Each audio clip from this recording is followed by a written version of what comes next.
Welcome everybody to Get Indie Gaming and to the first of a new series where we examine some of the finest indie games from within a given genre or playstyle. For this first video, we're sharing our most loved top 10 couch or co-op games of recent years across any given platform. With that, let's jump straight in. Okay, let's do this.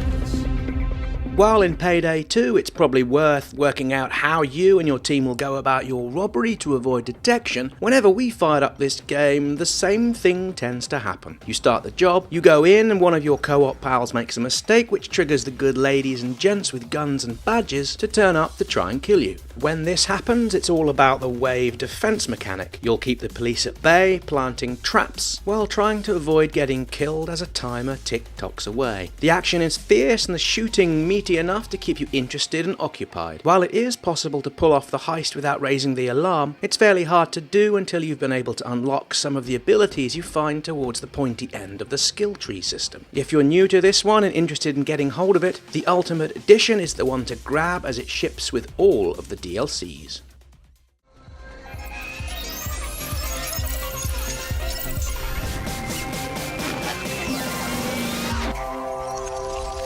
Lovers in a Dangerous Spacetime, out on the PC and all the usual consoles, offers up to a 4-player local co-op and sees you working together as a team to control a neon pink spaceship through hostile galaxies. As a player, you can bounce between shields, guns, and powering the ship's engine thrusters. The levels change each time you play, adding a huge replayability, which also necessitates a flexible playstyle. The action is fast and frantic, and with so much going on at any given time, failure is always on the cards. This one's excellent for parties and evenings in front of the TV with a group of pals.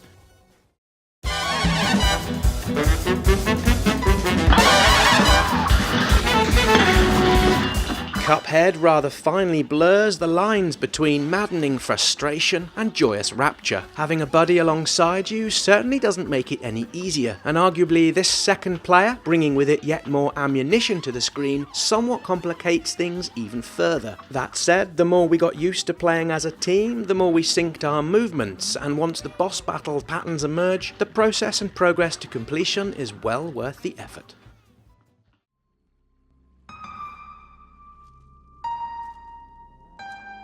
For right or wrong, Salt and Sanctuary is arguably the closest game out there that imitates a couch co-op Dark Souls type of experience. While there are obviously differences, most noticeably this one being in 2D, it certainly wears inspiration to the Souls series very close to its chest. We enjoyed the game within and without this most obvious comparison, and it's certainly a challenging 2-player co-op with plenty to keep you occupied as you die over and over again.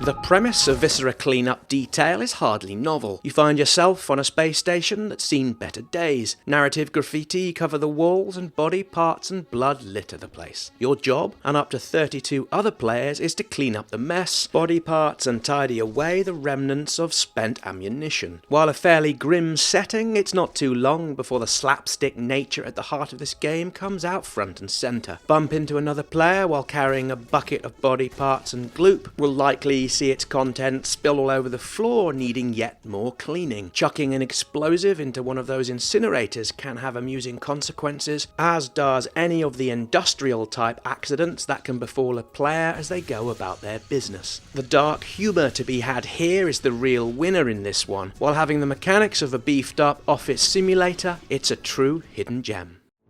Okay, guys. I see the bomb. We only have 5 minutes to do this thing.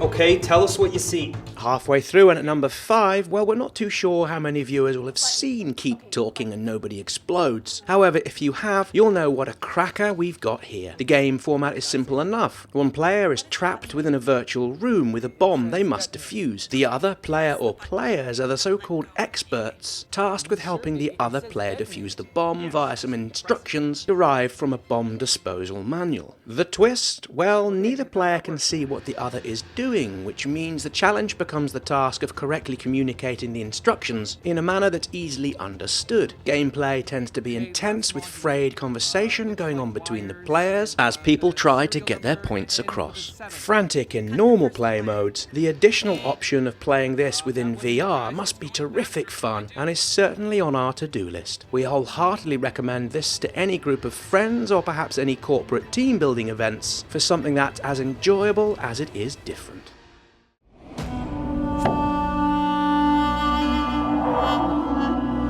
Divinity Original Sin 2 largely passed us by when it launched in September of last year. Critics and players alike have lauded this as being one of the finest RPGs ever made, and while of course you're able to tackle its adventures in a single player, the online co-op for up to 3 other people to us was the real revelation. When played in this fashion, unlike the single player version, your companions have different motives and can adopt play styles to complement your own, or can create purposeful havoc for everybody. While this format of competitive cooperation can be, in a word, annoying. For example, in one playthrough, a character killed off an NPC we needed to speak to as part of our backstory, so that trail went dead right there. However, the reactive nature of such experience with friends and strangers alike can make this game such a joy to play. While late to this party, we're rather glad we came, and as we play on, we keep finding we've barely scratched the surface.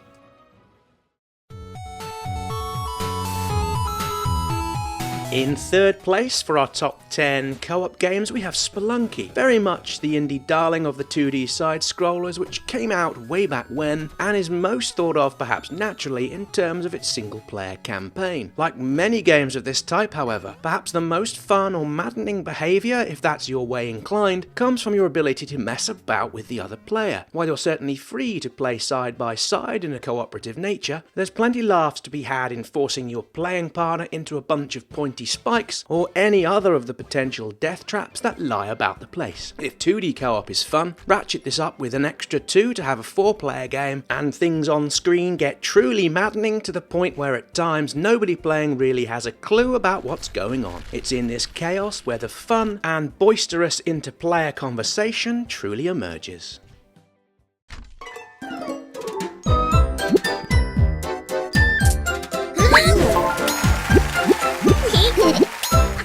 Our runner-up, Snipperclips, and its post-launch DLC has become one of our go-to games to play with family and close friends. First out on the Switch in early March of last year, Snipperclips was one of the initial leading indie games on the platform to gain traction, having downloaded over 350,000 digital copies in a little over a month after its launch. Now with over 70 stages, you can play with up to 4 people, although we found the 2-player option the most enjoyable as you position, overlap, and cut your characters to fit specific shapes, interact with objects, and solve a number of head-scratching puzzles. All in all, it's hugely fun, brings smiles to everybody who plays, and can be enjoyed by anyone able to control a Joy-Con, from preschoolers to pensioners.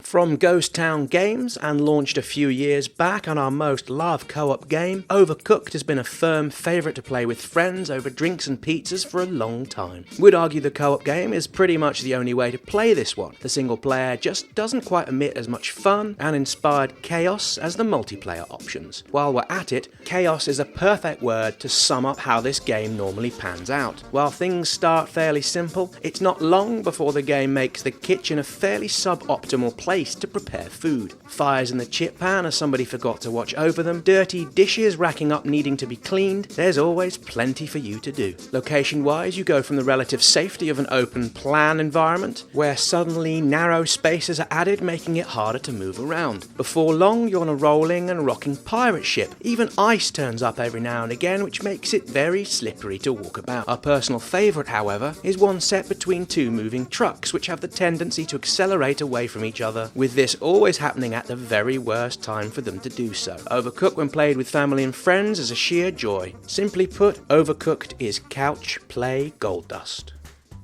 Okay, with Overcooked, we're almost done for this co-op indie special. There's no doubt we've missed out some of your personal faves. For example, we intentionally didn't cover Minecraft or Rocket League as they're pretty much universally loved. Best to think that if we had an appendix to the episode, well, that's where you'd find them. So out of interest, what are your best all-time indie co-op games? We're always keen to hear from you down in the comments or via Get Indie Gaming on Twitter. We'll be pulling together this type of video once a month from now on, so if you've liked this one, why not click on that thumbs up button and even subscribe if you've not yet done so. Thanks once again for watching, and we look forward to welcoming you here again soon for more videos.